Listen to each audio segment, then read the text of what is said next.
ẹ̀yin olólùfẹ́ Lanre Adediwura ẹ mà súnmọ́ bí ṣẹ́yìn náà ti wo Risk lórí Àpáta TV ṣé ẹ wá ń retí apá kejì àbẹ́ ẹ̀ retí apá kejì like comment àti share ẹ̀yin òun ló máa jẹ́ ká mọ̀ bóyá ẹ wà lára àwọn tó ń retí apá kejì.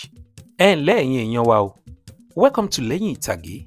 Today we are reviewing Risk 2026, a powerful Yoruba drama about genotype, marriage and life-changing decisions, directed by Lanre Adediwura and starring Jire, Ogunleye and Yetunde Oyinbo. This movie explores the consequences of ignoring medical compatibility in relationships. Lanre Adediwura òun mà ní ó ti ignore nǹkan tí wọ́n sọ fún wọn nílé ìwòsàn kó tó di pé wọ́n bọ́ sínú ìyàwó. AA, AS àti SS ẹ gbọ́ ṣé wọ́n lè fẹ́ra wọn tòótọ́? Ẹ̀yin náà lọ wo Risk kẹ́ ẹ wo ẹni tó ń fi ẹ̀mí ẹ̀ tó fi ń ta risk kẹ́ ẹ dẹ̀ wo nǹkan tí ó fẹ́ ṣẹlẹ̀ lẹ́yìn wá ọ̀la. It leaves one powerful message: some risks don't end, they live with you forever.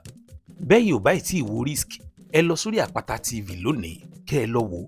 Ṣé ẹ wá ń retí apá kejì àbẹ́ ẹ̀ retí apá kejì?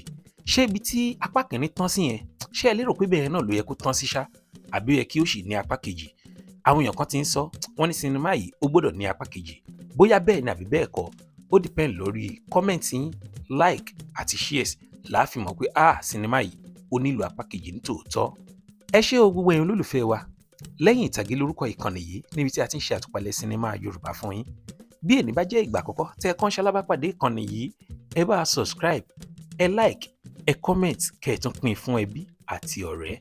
Ẹ ṣé gan nítorí ẹ ń tẹ̀lé wa o títí ìgbà míì tá a tún fi pàdé. Èmi àti yín a ò ní ju ẹni tí wọ́n ń wá. Ó dàbọ̀.